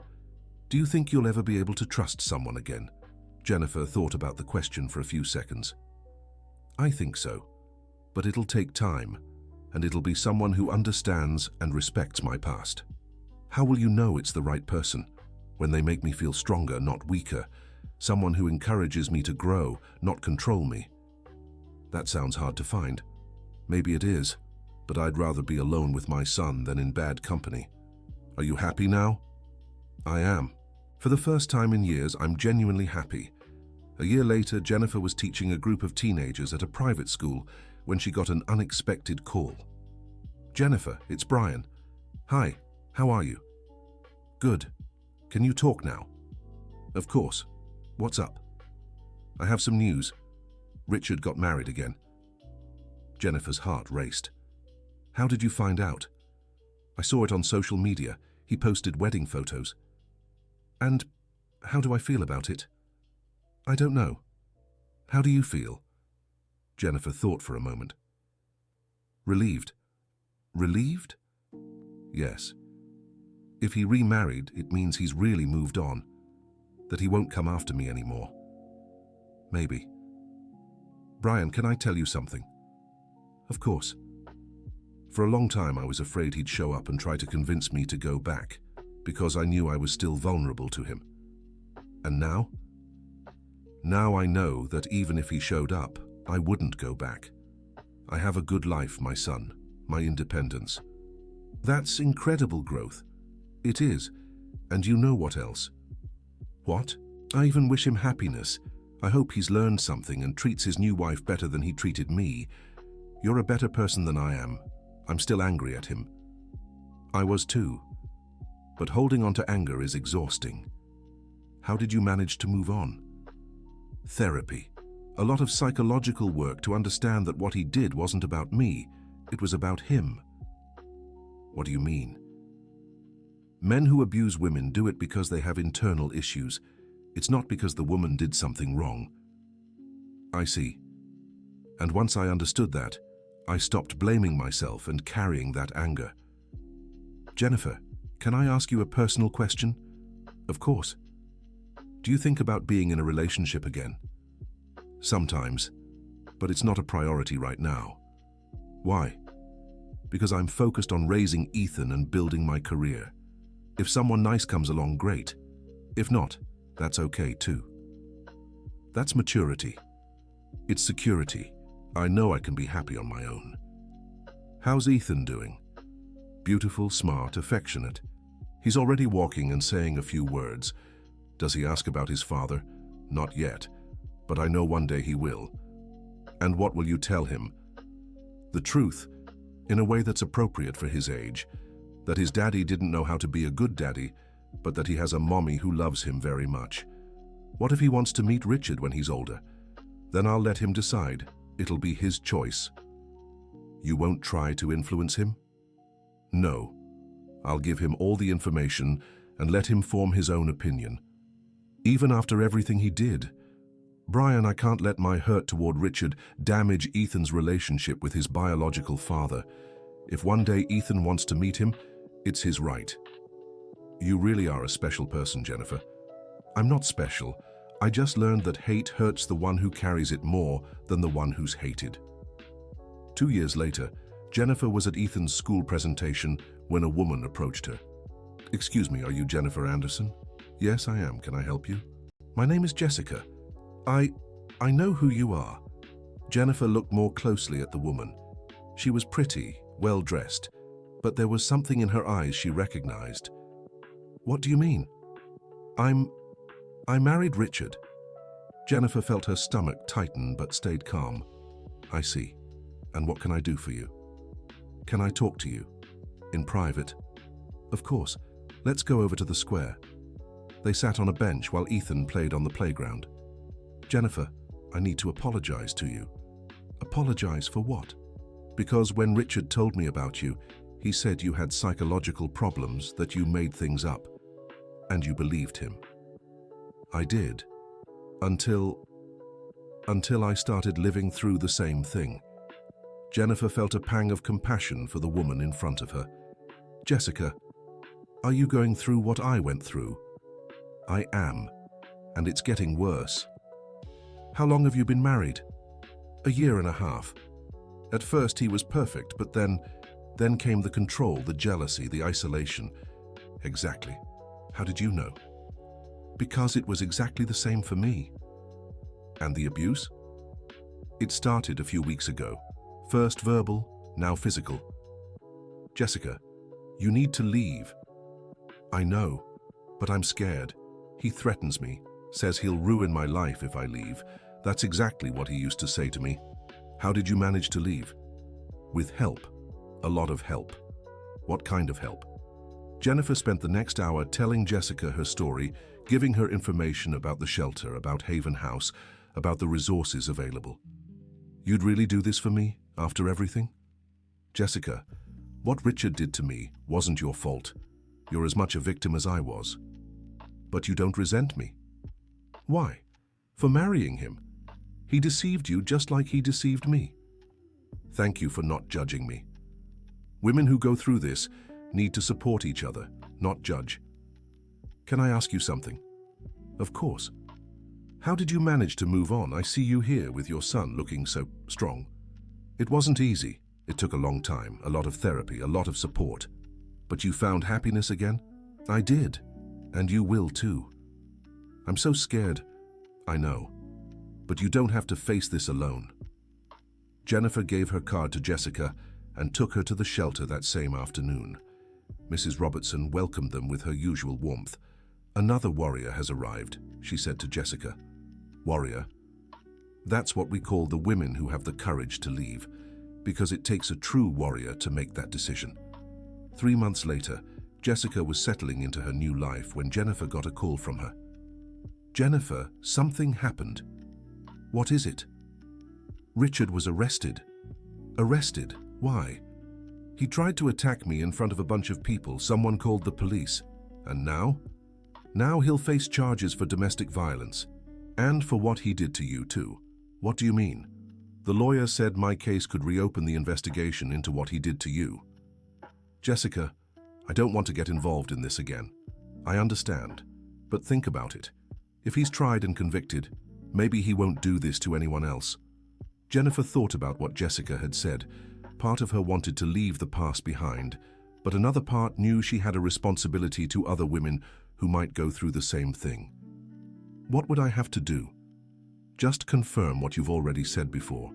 The abuse, the control, everything." "Can I think about it?" "Of course. But Jennifer." "Yes?" "Thank you. For everything. If it weren't for you, I'd still be there." "You saved yourself, Jessica. I just showed you the way." Jennifer talked to Dr. Thompson about whether or not to testify. "What do you feel like doing?" the psychologist asked. "Part of me wants to forget it all and move on. And the other part knows that if I don't speak up, other women could suffer." "Then you already know what to do." "I do." "You've always known, Jennifer. From the day you decided to leave, you chose to protect not just yourself and Ethan, but other women too." "How so?" "When you leave an abusive relationship and build a new life, you become an example for other women. When you go back to the shelter to help other victims, you multiply that protection. And now you have the chance to help in an even more concrete way." "But what if it affects my peace?" "Jennifer, you've already proven you're strong enough to handle anything, and you have a solid support system." "You're right. Besides, doing nothing is also a choice. And sometimes the choice not to act has consequences too. What kind of consequences? The feeling that you could have done something to prevent other women from suffering. I never thought of it that way. Think about it now. What is your heart telling you? That I need to do this. For Jessica, for other women we don't even know yet, and for myself. Then you already have your answer. Jennifer decided to testify in the case against Richard. It was hard to relive the traumatic moments, but she felt strong enough to face it. On the day of the trial, she was in court when she saw Richard for the first time in over 3 years. He looked older, more bitter. When their eyes met, Jennifer didn't feel fear or anger. She felt pity. "How do you feel seeing him?" asked Brian, who was with her. Sad. Sad. For him. For never learning how to truly love. For continuing to hurt people. "You're stronger than I imagined." "I'm not stronger. I'm just at peace with myself." Jennifer testified clearly and firmly. She told her story without dramatizing it, just the facts. "Why did you decide to testify?" the judge asked. "Because if my testimony can help protect other women, then reliving the hard moments is worth it." "Do you feel any desire for revenge toward the defendant?" "No, Your Honor. I feel a sense of responsibility toward other women who might be at risk." Jessica also testified, recounting how Richard's behavior pattern had repeated itself with her. In the end, Richard was sentenced to 3 years in prison for domestic violence and threats. Additionally, he was ordered to pay compensation to Jennifer and Jessica. "How do you feel?" Jessica asked Jennifer as they left the courtroom. "Relieved. And you?" "Free. For the first time in years, I feel truly free." It's a good feeling, isn't it? The best feeling in the world. "Jessica, can I give you some advice?" "Of course. Don't let this experience stop you from believing in love. There are good men out there." "Have you found someone yet?" "Not yet, but I'm not ruling it out." "And how will you know if someone is trustworthy?" "By the opposite signs of Richard. Someone who encourages me to have friends, respects my independence, and makes me feel stronger." "Do you think that exists?" "I'm sure of it. Look at Brian, for example. He's a good, respectful man who helps without expecting anything in return. You two never. Our relationship is purely friendship, but he showed me there are men who know how to treat women with respect." "That's true." "Jessica, what's your next step?" "I'm thinking about going to college. I've always wanted to study psychology." "That's great. Why?" "To help other women like us. I think those who've been through this understand and can help more easily." "Absolutely. You'll be an amazing psychologist." "And you, what are your plans?" "To keep teaching, raising Ethan, and helping at the shelter. My life is good this way." "You seem fulfilled." "I am. It took time, but I managed to build a life that makes me happy." 5 years later, Jennifer was at a lecture on domestic violence when a young woman approached her. "Professor Jennifer, can I talk to you?" "Of course, dear. What's your name?" "Katie. I watched your lecture and related so much." "Are you going through a similar situation?" "I am, and I'm afraid to leave." "Why?" "Because he threatens me, says he'll find me wherever I go." "Katie, may I ask how old you are?" 22. "And how long have you been with him?" 2 years, but the abuse started 6 months ago." "Do you have family?" "Yes, but I live far from them, and he won't let me talk to them." "I understand." "Katie, you know there's help available, right?" "I do, but I'm afraid I won't be able to support myself alone." "What's your profession?" "I'm a nurse." "A nurse? Katie, you have a valuable skill. You'll manage just fine. But what if he follows through on his threats?" "What kind of threats?" "He says he'll tell my parents I'm a prostitute, spread photos of me online, make everyone hate me." "Katie, those are manipulation tactics. He wants to keep you through fear." "How can you be sure?" "Because I heard the same threats, and none of it happened when I left." "Really? Really? You know why? Because these people only have power over us while we're with them. Once we leave, they lose all control. Do you think I should leave?" I think you should do what your heart is telling you. And from what I see, your heart is asking you to leave. It is. But I'm so scared. Katie, can I introduce you to some people who can help? You would? Of course. And you won't be alone at any point in the process. Jennifer took Katie to visit Haven House, introduced her to Mrs. Robertson, Dr. Thompson, and other women who had been through the same situation. Did all of you manage to rebuild your lives? And Katie asked. All of us, answered Melissa, who was now married with 3 children. And was it very hard? It was hard, but it was the best decision of our lives, said Ashley, who had trained as a manicurist and opened her own salon. How did you find the courage? One helped the other, said Jessica, who had graduated in psychology and now worked at the shelter itself. That's true, agreed Jennifer. Alone, we can't do it, but together, we can do anything. Katie decided to leave that same week. With the support of the women at the shelter, she managed to gather her things while her boyfriend was at work and moved to a safe place. How are you feeling? Jennifer asked a few days later. Scared but relieved. I've been sleeping through the night for the first time in months. That's the first sign you did the right thing. Professor Jennifer, can I ask you something? Of course. Do you regret anything in this whole story? Jennifer thought for a few seconds. I regret not leaving sooner, but I understand I needed time to find the courage. Anything else? I regret believing the awful things he said about me. I wasted so much time thinking I was worthless. And what are you most proud of? Protecting my son, rebuilding my life, and being able to help other women like you. Do you think meeting Brian that night was fate? I don't know if it was fate, but I know it was luck. And that luck taught me the importance of reaching out to others. How so? Katie, I could have just rebuilt my life and left it at that. But I chose to come back and help other women because I understand that individual freedom isn't enough. We have to free each other. Is that why you give talks? That's why I give talks, volunteer at the shelter, and share my story whenever needed. Isn't it painful to keep reliving it? Sometimes it is. But seeing women like you find the courage to leave makes it all worth it. Professor, can I ask you a very personal question? Of course. Have you ever fallen in love again? Jennifer smiled. Not yet, but I don't rule it out. Why not? Because I've learned that real love exists. It may not be romance, but it's there. I see it in the love I have for Ethan, the care I have for the women at the shelter, the friendship I share with Brian. And romantic love. If it comes, great. If not, that's fine too. I don't need a man to be happy. How do you know you're happy? Because I wake up every day grateful for the life I have. Because I love what I do.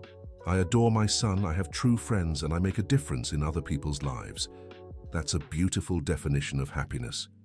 It's a definition that took me a long time to understand. But now I know happiness doesn't depend on someone else. It depends on our relationship with ourselves. Professor, thank you so much for everything. Don't mention it, Katie. Now it's your turn to help other women when you're ready. How so? When you're settled in your new life, you'll meet other women going through what you went through. And then it'll be your turn to reach out. So it's a chain. Exactly. A chain of women's solidarity that grows stronger with every woman who finds her way out. I love that idea. Because that's how we change the world, Katie. One woman at a time. 6 months later, Jennifer was at the park with Ethan, now 6 years old, when she got a text. It was from Katie. Professor, I helped a coworker leave an abusive relationship. I remembered what you said about reaching out. The chain continues. Jennifer smiled and showed the message to Ethan. What does it mean, Mom? It means people are helping each other, sweetheart. Is helping good? It's the best thing in the world. And why do you help so many people? Because someone once helped me when I needed it most. Who? Lots of people, but especially a very kind man named Brian. Uncle Brian. That's right. He's nice. He's very nice. And she taught me that when we receive help, we have to pass it on. How? By helping other people in need. Can I help too? Of course you can. When you grow up, you'll meet people who need help, and then you can help them too. I will help, Mom. I'm sure you will. You have such a kind heart. Mom? Yes, sweetheart? I love you. I love you too, my son, more than anything in the world. Jennifer hugged Ethan and looked around the park. There were other mothers with their children, other couples, other families, each with their own story, their own struggles, their own moments of happiness. She thought about how her life had changed since that night in Brian's car. From a frightened, isolated woman, she had become a respected teacher, a loving mother, a dedicated volunteer. Most importantly, she had become someone who knew her own worth. Mom, can I play on the slide? Of course, sweetheart. I'll watch you from here. As Ethan played, Jennifer got another message. It was from a stranger. Hello, Ms. Jennifer. My name is Rachel. I watched one of your talks on YouTube and wanted to reach out. I'm going through something similar to what you experienced and I need help. Could you guide me? Jennifer glanced at Ethan laughing on the playground, at the other children running around, at the families enjoying their Sunday afternoon. She typed back, Of course, Rachel. You're not alone. Let's talk tomorrow and see how I can help. One step at a time, okay? She put her phone away and smiled. The chain continued, and it would keep going as long as there were women willing to help one another. Mom, look how fast I can slide. I see, sweetheart, you're so brave, brave. It was a word Jennifer had learned to cherish. Courage wasn't the absence of fear. It was doing what was right despite the fear. She had been brave enough to get into Brian's car that night, brave enough to accept help, brave enough to leave home, brave enough to face the legal process, brave enough to start over, and now she was brave enough to be happy. Come on, Ethan, let's go home and make that chocolate cake you love. Yay, can I help? Of course you can. We do everything together, remember? I remember, Mom. I like when we do things together. Me too, my love. Me too. Hand in hand, mother and son walked home. Behind them the sun set, painting the sky in warm, welcoming colors. It was just another day in the life Jennifer had built for herself and her son, a life rooted in love, respect, and freedom. 2 years later, when Ethan turned 8, Jennifer was organizing a small but special birthday party in their apartment. She had invited friends from the shelter, Brian, Mrs. Robertson, and some co-workers. Mom, can I make a special request? Ethan asked as he helped decorate. Of course, sweetheart, what is it? I want Uncle Brian to be my official godfather. Jennifer stopped blowing up balloons. Official godfather? Yeah. My teacher said some kids have godparents who aren't family, but are special people in their lives. And you want Uncle Brian to be yours? Yes. He's always taken care of us. Always been here when we needed him. Jennifer felt her eyes fill with tears. Let's talk to him about it today, okay? Okay. During the party, Jennifer found a moment alone with Brian. Can I ask you something? Sure. Ethan wants you to be his official godfather. Brian was moved. Really? He said you've always looked out for us, that you're a special person in his life. Jennifer, it would be an honor. But are you sure? Absolutely, you're family to us. Then I accept. With pride. When they told Ethan, the boy jumped for joy and hugged Brian tightly. Now you're my real godfather. I sure am, champ, and I'm going to be the best godfather in the world. You already are. That night, after everyone had left, Jennifer and Ethan were tidying up the house when he asked a question she knew would come someday. Mom, why don't I have a dad? Jennifer stopped putting away the dishes and sat at the table beside him. You do have a dad, sweetheart. He just doesn't live with us. Why not? Because your dad and I couldn't live happily together. But why couldn't you? Jennifer took a deep breath. She had rehearsed this conversation many times with Dr. Thompson. Sometimes adults have trouble understanding each other, honey, and when that happens, it's better if they live apart. Is Dad a bad person? He's not a bad person, Ethan, but he has problems that make him hurt the people he loves. Did he hurt you? He did. And that's why I decided it was better for us to live far away from him. Would he have hurt me too? I would never let that happen. Ethan was thoughtful for a few minutes. Mom, can I meet him someday? If you want to, when you're older, yes. What if I don't want to? That's okay too, it's your choice. For now, I don't want to. I like our family just the way it is. How is our family? You, me, Uncle Brian, Grandma Robertson, Aunt Jessica, Aunt Ashley. Our family is big. Jennifer smiled, realizing how perfectly Ethan understood the idea of a chosen family. It really is a big, special family. Mom? Yes. You're the best mom in the world. And you're the best son in the world. I love you, Mom. I love you too, my prince. 3 years later, when Ethan was 11, something unexpected happened in Jennifer's life. She was at a faculty meeting at the school where she taught when a new teacher was introduced to the staff. Everyone, I'd like you to meet Michael Davis, our new physical education teacher. Michael was a 35-year-old man, tall with dark hair, a genuine smile and kind eyes. When he greeted Jennifer, she felt something she hadn't felt in a long time, interest in someone. Nice to meet you, Jennifer. I've heard great things about you from the other teachers. Oh, stop. Welcome to the school. Thank you. I hope we can work well together. Over the next few weeks, Jennifer and Michael started talking more. He had been divorced for 3 years, had no children, and showed a genuine interest in Jennifer's life. You're a single mom? He asked one day during a break. I am. I have an 11-year-old son. Must be tough balancing work and motherhood. It is, but it's worth it. Ethan is a wonderful boy. I'd like to meet him someday. Maybe. Jennifer was cautious. After everything she'd been through, she didn't want to rush. But Michael seemed different, respectful, interested in getting to know her as a person, not possessive. A month later, Michael invited her out for coffee. As friends, he said, no pressure. Okay, how about Saturday afternoon? Perfect. At the coffee shop, they talked for hours. Michael shared about his amicable divorce, his passion for sports and education. Jennifer talked about her life as a teacher and mother, leaving out details about Richard. Can I ask you a personal question? Michael said. Sure. Does Ethan's father have any role in your lives? No. We split up when Ethan was a baby. Was it hard raising him alone? At first, yes, but I had a lot of support from friends. You're a very strong woman. I learned to be, and brave too from what I can tell. Why do you say that? The way you talk about your life. I can tell you've been through hardships, but you don't play the victim. That's courage. Jennifer was touched by his observation. Michael really paid attention to what she said. After 2 months of casual outings, Michael met Ethan. The boy was a little shy at first, but quickly warmed up to the teacher. Does he play soccer? Michael asked. Play at school, replied Ethan. What position? Forward, but I'm not very good. I can give you some tips if your mom allows it.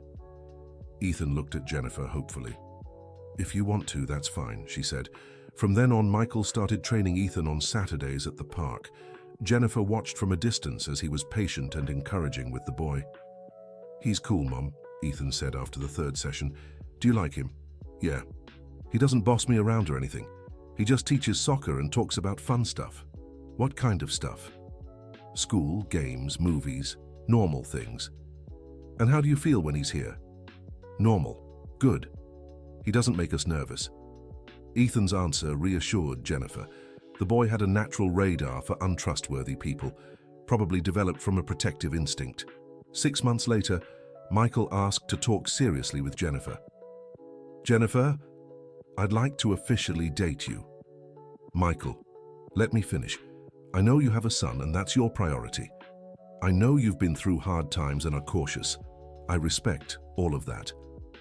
Thank you. I want you to know I'm in no rush. We can go at your pace, and if at any point you feel uncomfortable, just say so. What about Ethan? Ethan is part of who you are. If I want to be with you, it's with both of you. Have you really thought this through? Being with a woman who has a child isn't easy. I've thought a lot. And the answer is yes, I want to try. Michael, can I tell you some things about me before you decide for sure? Of course. Jennifer took a deep breath and told Michael her story. She left nothing out. The abusive relationship, the escape, the shelter, the legal battle. everything. Michael listened quietly, without judgment. "Thank you for trusting me," he said when she finished. "How do you feel knowing all this?" "I admire you even more, and I understand better why you're so cautious." "Does it bother you?" "It bothers me that you went through that, but it doesn't change how I feel about you. Michael, if we decide to try, it has to be very slow. At your pace. And Ethan always comes first. As he should.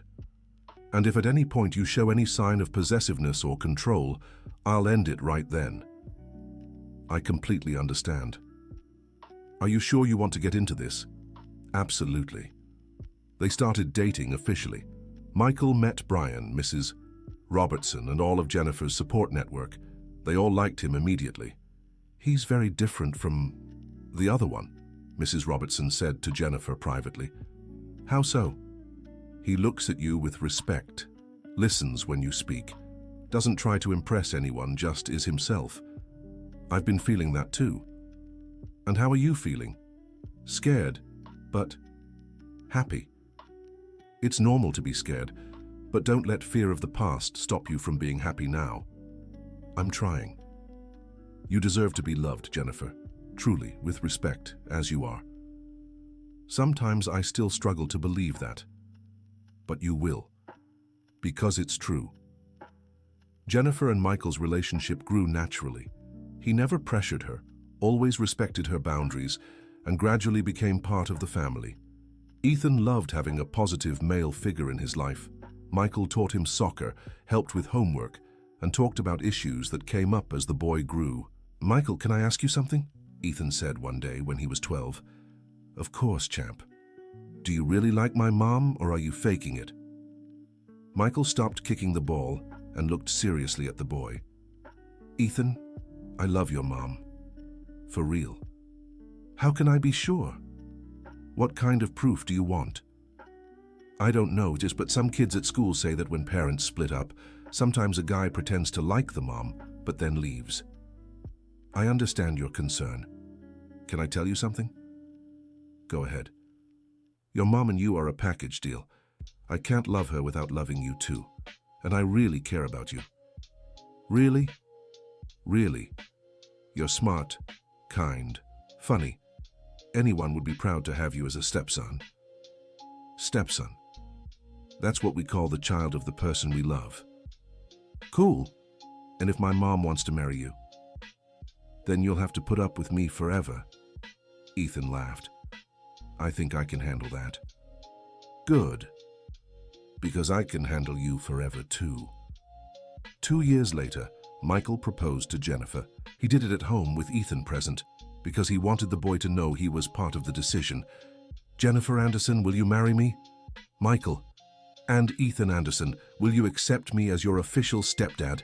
Ethan shouted with joy. "Yes. Mom, say yes too." Jennifer was crying with emotion. "Yes, of course, yes." The wedding was small and intimate, held at Haven House, with all the people who had been important in Jennifer's journey. Mrs. Robertson was the matron of honor, Brian was the best man, and Ethan was the ring bearer. "Today isn't just Jennifer and Michael's wedding," Mrs. Robertson said during her speech. "It's the celebration of a family formed through love, respect, and choice. And proof that starting over is possible," added Jessica, who had become the shelter's official psychologist. "Proof that true love exists," said Ashley. "And that hard stories can have happy endings," Brian concluded. On their honeymoon, which they spent at a beach inn with Ethan, Jennifer reflected on her journey. "What are you thinking about?" Michael asked, seeing her contemplative on the balcony. "How much my life has changed. For the better, much better. Sometimes it feels like a dream. It's not a dream, it's real life, it's what you deserve. It took me a long time to believe I deserved happiness. And now you do. I do. Especially when I see Ethan laughing with you, when I wake up beside you, when I realize we've built a real family. A family based on love, not fear." "Exactly. And you know what else?" "What?" "For the first time in my life, I'm not afraid of the future." "Why?" "Because I know whatever happens, We'll face it together. Always. Ethan came running onto the balcony. Come see the crab I found on the beach. We're coming, sweetheart, Jennifer said. It's huge. Michael will love it. Jennifer and Michael exchanged a glance and smiled. The ease with which Ethan included them both in everything was proof they'd become a true family. Let's go see that crab, Michael said, standing up. Let's, Jennifer agreed. The three of them walked to the beach, where Ethan proudly showed off his discovery. It was a simple, ordinary moment, but to Jennifer it represented everything she'd dreamed of during the hardest times: peace, love, security. 5 years later, Jennifer sat in the audience at a graduation ceremony, watching Ethan receive his high school diploma. He'd grown into a responsible, kind, and confident young man. "Mum, thank you for everything," he said after the ceremony. "For what, son?" "For having the courage to get us out of that situation, for building a good life for us, for giving me Michael as a dad." "Ethan, it's true, Mom. If you hadn't left, I would have grown up seeing violence, thinking it was normal. Instead, I grew up seeing love, respect, partnership. You really understand all that?" "I do. And when I have a girlfriend, I'll treat her the way I've seen Michael treat you. How's that? With kindness, respect as an equal, never as property." Jennifer was deeply moved. "Son, you don't know how happy that makes me. And there's one more thing." "What?" "When I have kids, I'll raise them with the same love you raised me with." "I'm sure you will." "Mom, can I say something you might not want to hear?" "Go ahead. I'm grateful you didn't stay with my biological father." "Ethan, no, Mom, let me finish. I know it must have been really hard for you to leave while pregnant, with no support, not knowing how you'd manage. But you did the right thing." "How can you be so sure?" "Because look at the family we have now. Look how happy we are. That wouldn't have happened if you'd stayed. You never felt like you missed out on knowing him?" "No. Michael is my dad in every way that matters. He raised me, taught me, showed me love. A father isn't who makes you, it's who raises you." "You're right. And Mom." "Yes? I really admire you. You're the strongest woman I know." "I'm not that strong." "Yes, you are. You faced everything alone, rebuilt our lives, and now you help other women do the same." "I had a lot of support, but the initial courage was yours, and that made all the difference." That night, Jennifer was at home with Michael, remembering the conversation with Ethan. "Did you hear what he said?" "I did. And he's right. You're an extraordinary woman. Sometimes I still can't believe everything we've built." "Why not?" "Because when I was at my lowest, it seemed impossible I'd ever be happy again." "But you did it. We did it. You, me, Ethan, our whole chosen family." "Jennifer, can I ask you something?" "Of course." "Do you regret anything?" Jennifer thought for a few minutes. "I regret waiting so long to leave, but I understand I needed time." "Anything else?" "I regret believing for so long that I didn't deserve happiness." "And what are you most proud of?" "Protecting Ethan, rebuilding my life, being able to help other women, and finding you." "In what order of importance?" "Ethan always comes first, then our family, then the work of helping other women." "And me?" "You're in all those categories. You're part of our family. You support my volunteer work. You love Ethan like your own son. I'm lucky to have you all. We're the lucky ones to have you." Michael kissed Jennifer's forehead. "You know what amazes me most about you?" "What?" "How you turned your pain into strength to help others." "How so?" "Many people who go through trauma, shut down, grow bitter. You did the opposite. You used your experience to help. I realized one thing. My pain only makes sense if it serves something greater." "What's that?" "Preventing other women from going through what I did, or at least helping them leave faster." "How many women do you think you've helped?" "Directly, about 50. Indirectly, through talks and the shelter, I don't know, maybe hundreds." "Do you realize the impact of that?" "How so?" "Every woman you help will raise children in violence-free homes. Those kids will grow up knowing healthy relationships exist. It's a multiplying cycle." I never thought of it that way. You should. Your work is changing generations. Jennifer was moved by Michael's words. Thank you for showing me that perspective. Thank you for letting me be part of this mission. How so? When I support your volunteer work, when I take care of Ethan so you can give talks, I'm contributing too. That's true, we're a team. The best team in the world. The next day, Jennifer got a call that deeply moved her. It was from a woman named Sarah. Ms. Jennifer, I wanted to thank you. Thank me for what, Sarah? 5 years ago, you helped me leave an abusive relationship. I was at the shelter, remember? Of course, how are you? I'm great. I graduated with a business degree, started my own company. My daughter is growing up happy and healthy.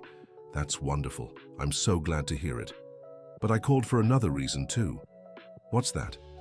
I just helped a neighbor get out of a similar situation, and I remembered everything you taught me. That's wonderful, Sarah. The chain is continuing, Professor. That's how it should be. Professor, can I confess something? Of course. When I was at the shelter, I thought I'd never be happy again. And now? Now I know happiness is possible. And I want other women to know that too. Sarah, you have no idea how proud I am to hear that. Professor, you changed my life. You changed your own life. I just showed you it was possible. Even so, thank you for everything. When Jennifer hung up, she was crying with emotion. Who was that? Asked Michael. A woman I helped 5 years ago. She called to thank me and say she's now helping other women. How do you feel? Fulfilled. Complete.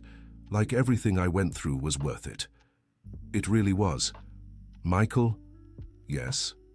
I love our life. Me too. Not the life I dreamed of when I was young. The life we built together. What's the difference? The life I dreamed of was based on social expectations. Marrying young, having kids right away, following a script. And our life? Our life is based on conscious choices, on real love, on purpose. It's a meaningful life. Exactly. And you know what else? What? If I could go back in time, I wouldn't change a thing. Not even what happened with Richard. Not even that, because it's what brought me here. It's what taught me my own worth, and brought Ethan into your life, and prepared me to recognize a good man when I found one. Did you recognize me right away? I recognized you were different, that you made me feel safe, not threatened.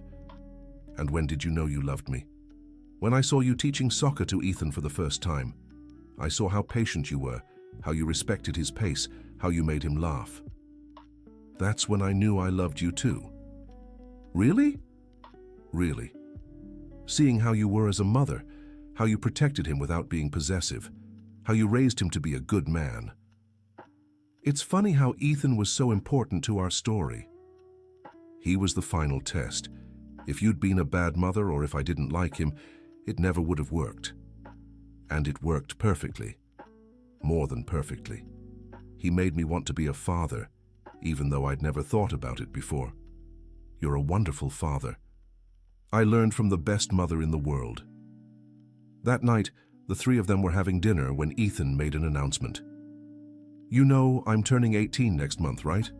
We know, said Jennifer. Already feeling like an adult? I am, and that's why I want to do something official. What? Asked Michael. I want to change my last name. What do you mean? I want to go from Ethan Anderson to Ethan Anderson Davis. Ethan, Jennifer began. Let me explain. I know Michael isn't my biological father, but he's my dad in every way that matters, and I want the world to know that. Michael was visibly moved.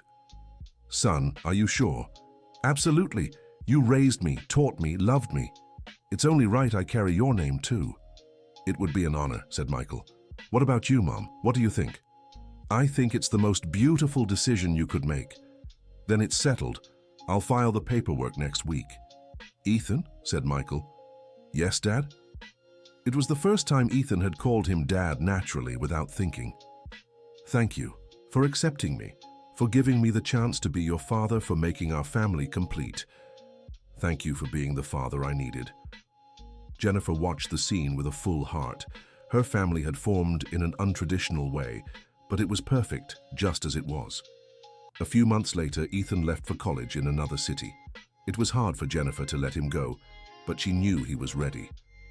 "Mom, don't be sad," he said on the day he left. "I'm not sad. I'm proud." "Proud of what?" "For raising an honest, caring, responsible man. I learned from you. And from Michael." "That's true. You both taught me that love is partnership, not possession. Carry that with you always." "I will." "And Mom?" "Yes? When I start my own family, it'll be the way you taught me." "I'm sure it will." "I love you, Mom." "I love you too, my son." With Ethan in college, Jennifer and Michael were able to dedicate themselves even more to volunteer work. They expanded Haven House's programs and began giving talks together about healthy relationships. "So what's it like working with your wife?" a reporter asked during an interview. "It's inspiring," Michael replied. "Seeing her strength, the impact she has on people's lives, it makes me want to be a better person." "And for you, Jennifer, what's it like having your husband's support in this work?" "It's liberating. For years I thought I had to carry everything alone. Having someone who believes in my mission and supports me unconditionally makes all the difference." "What message do you want to leave?" "That it's possible to start over," Jennifer said. "That cycles of violence can be broken. That true love exists and is based on mutual respect. And that men have a role in this fight too," Michael added. "It's not enough to just not be violent.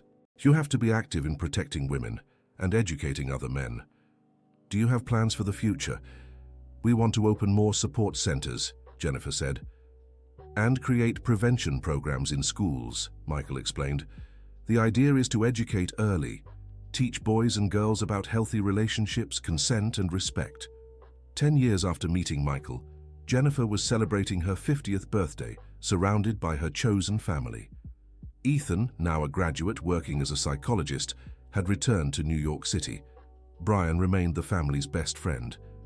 Mrs. Robertson, even retired, still volunteered at the shelter. Jessica had become the director of Haven House. "Speech!" Ashley shouted during the party. "Oh, no need," Jennifer began.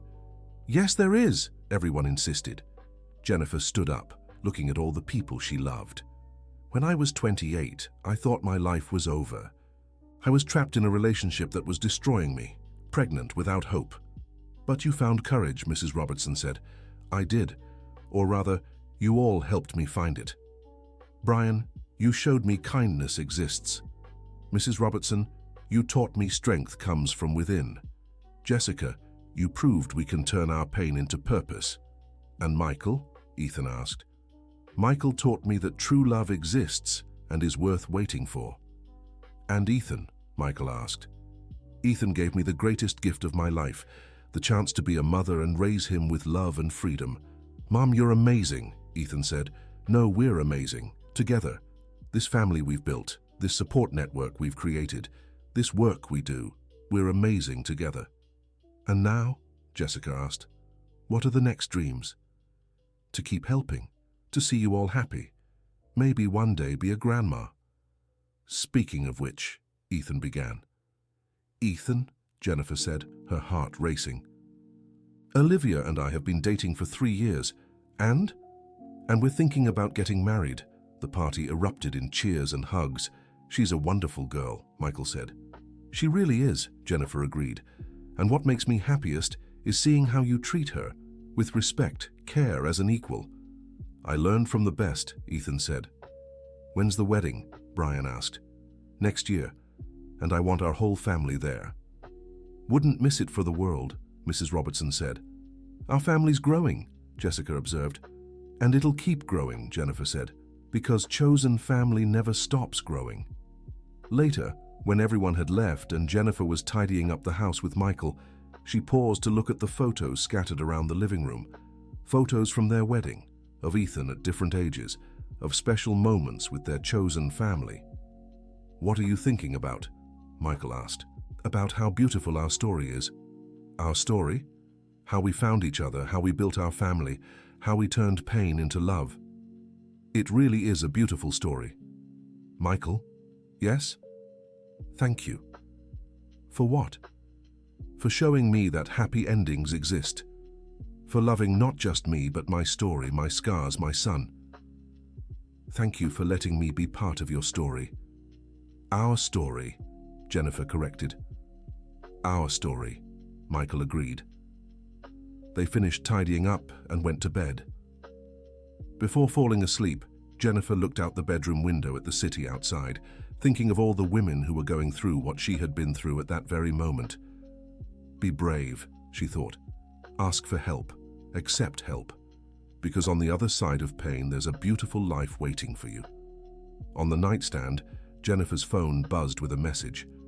It was from a stranger. Professor Jennifer, my name is Patricia. I saw your talk on YouTube and wanted to say thank you.